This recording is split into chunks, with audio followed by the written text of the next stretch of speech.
Existió el Arca de Noé. Su construcción narrada por las bandas energéticas de la Latice. Debido a que la capacidad máxima de información que puede caber en una estructura depende de la capacidad con la que vibra, así como del número de dimensiones que contiene, entonces la Latice es capaz tanto de vibrar en frecuencias infinitas en cada uno de sus puntos de convergencia como, a su vez, de incluir un número infinito de dimensiones. Jacobo Greenberg Silverbaum. María Belén, de 17 años, acudió a consulta acompañada de sus padres. Llevaba 15 minutos relajada. Sus frecuencias cerebrales eran las adecuadas para sintonizarse con una de las bandas energéticas llamados guías espirituales existentes en la Latice o espacio, donde existen millones de datos de información. Hablaba con tenue voz. Dicen mis guías que va a haber un momento que sí se acabará el agua dulce. ¿Pero inventarán algo para volver dulce el agua salada? Interrogó la madre. Dicen que lo ven muy difícil. Pero, aún así, considero que falta mucho tiempo para que se agote el agua dulce, ¿no es así? Intervino el padre, de profesión arquitecto. Dicen que decir una fecha exacta es dar pie a que se empiecen a estresar los terrenales. Que lo primero que va a pasar es que se va a empezar a escasear notablemente, al punto que solamente va a quedar una pequeña ciudad que tenga agua. Dicen que nos van a contar dos historias.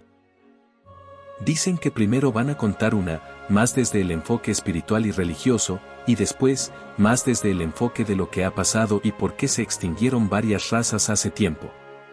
Que eso, realmente, sí ocurrió. Dicen que, hace mucho, existió una persona, y que, de una vez, le aclaran al doctor que no es necesario que pregunte, ya que no pueden dar nombres, dicen que los maestros se los prohíben. Que simplemente no se pueden dar nombres. Dicen que era un hombre, ese hombre era normal, terrenalmente, dicen que, una vez, durmiendo, él tuvo una revelación, donde venían a advertirle que iba a haber mucha agua, demasiada agua. Que tuviera mucho cuidado.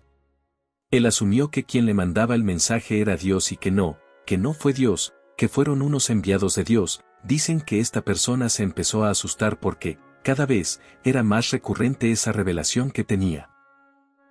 En uno de esos sueños, el hombre les pregunta a estas entidades qué es lo que querían que él hiciera, y estas entidades le dijeron que construyera algo grande, algo por donde no pudiera pasar el agua. Dicen que él empezó a construirlo, a esforzarse, trabajar incesantemente día y noche, y 2 días antes que pasara lo que le habían advertido, le indicaron que empezara a meter animales. Ya sé quién es, anunció el arquitecto. Dicen mis guías que, así es, susurró, que ya saben quién es, pero que les van a terminar de contar la historia. Empezó a meter animales, pero le costó mucho trabajo porque a solo 2 días era muy difícil atrapar a los toros, a las serpientes, a muchos otros. Pero lo que estaba construyendo le tomó mucho tiempo. Dicen mis guías que esta persona siguió metiendo cosas, las más que pudo, otras no las pudo meter. Que desde que empezó a construir él le platicó a la gente lo que le habían pedido, pero, una y otra vez, nadie le creía. Y solo 2 personas, una pareja, un hombre y una mujer, sí le creyeron. Entonces, entraron a la barca y en la noche empezó a llover y fue una lluvia sumamente intensa la que cayó consecutivamente durante una semana. Dicen mis guías que no quedaron sobrevivientes. Aunque al doctor le parezca difícil de creer, pero, eso verdaderamente ocurrió. Comentan que, ahora, ustedes den su punto de vista. La señora Ana Lourdes y yo volteamos a vernos. Lo que seguimos escuchando nos convenció de la existencia de bandas energéticas de infinitos conocimientos que vibran a velocidades inconmensurables en la Latice o espacio, que consideramos que no existen porque nuestros órganos de los sentidos no tienen la sensibilidad ni capacidad para registrarlas. Es lo mismo que ocurre con quienes niegan la existencia de la potencialidad natural de percepción extraocular, bloqueada por ambientes nocivos, colmados de emociones negativas. Envidias, corajes, resentimientos. Del libro de Freud a Greenberg, fragmento tomado del capítulo, En la Tierra hay inmensa cantidad de dimensiones. pp 257-278. ¿Quieres saber más?